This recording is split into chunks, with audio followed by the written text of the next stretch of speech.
Hello বন্ধুরা, তোমরা কেমন আছো? আশা করি তোমরা ভালো আছো। আর আমি কিন্তু আজকে চলে এসেছি কল্যাণী। আর কল্যাণীর এপাশেই দেখতে পাচ্ছ স্টেডিয়ামটা। আর এই স্টেডিয়ামের পাশে কিন্তু একটা নতুন মন্দির হয়েছে। আর এই মন্দিরের নামটা তোমাদের দেখাই, মা কল্যাণেশ্বরী কালী মন্দির। আর এই মন্দিরটা কিন্তু খুবই সুন্দর।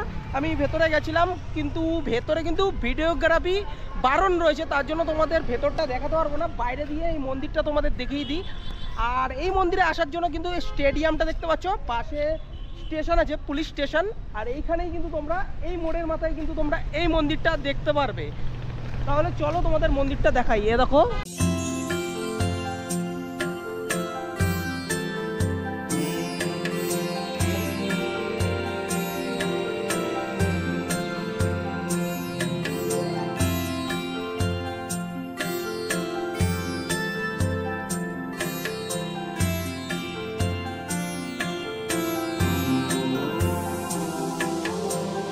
বেশ সুন্দর মন্দির। তোমরা কিন্তু এই মন্দিরটায় আসতে পারো, খুব সুন্দর কিন্তু পরিবেশ তোমরা কিন্তু এই মন্দিরে দেখতে পারবে। আর এই মন্দিরে যা দেখলাম, ভেতরে কিন্তু মা কালী বিরাজমান, তোমরা মা কালীর দর্শন নিতে পারো। সাথে কিন্তু তোমরা রামকৃষ্ণ এবং সারদা দেবীর কিন্তু মূর্তি দেখতে পারবে। বেশ সুন্দর মন্দির।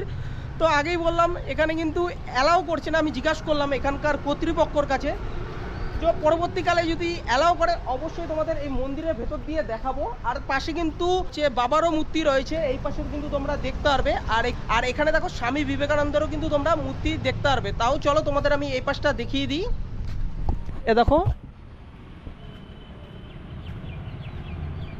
আর এখানে একটা সরোবর রয়েছে, দেখো এখানে পদ্ম ফুলগুলো দেখতে পারবে এখানে এই পাশে। আর এই এখানে তুলসী মণ্ডপ, তো এখানে কিন্তু কলের ব্যবস্থা রয়েছে। বেশ সুন্দরই লাগলো। অবশ্যই তোমরা এই মন্দিরে যদি আসো বেশ ভালোই লাগবে। মেন ব্যাপার, আমরা কল্যাণেশ্বরী মন্দিরে গেছি, ঠাকুরের বিগ্রহ দেখাবো না তাই কখনো হয়? ফোন দিয়ে করে নিয়েছি। অবশ্যই তোমরা কিন্তু এই ব্লগটার মধ্যেই কিন্তু দেখতে পারবে।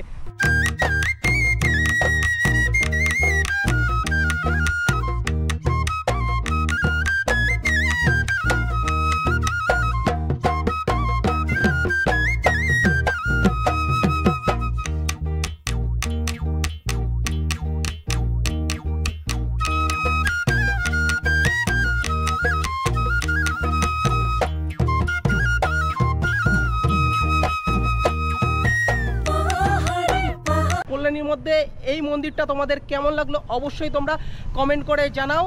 আর পাশে স্টেডিয়াম, ফুটবল খেলা হলে অবশ্যই চলে আসো, ফুল টু এনজয়মেন্ট নাও। তাহলে চলো তোমাদের সাথে দেখা হচ্ছে পরবর্তী একটা ব্লগে। অবশ্যই সুস্থ থেকো, ভালো থেকো, বাই বাই।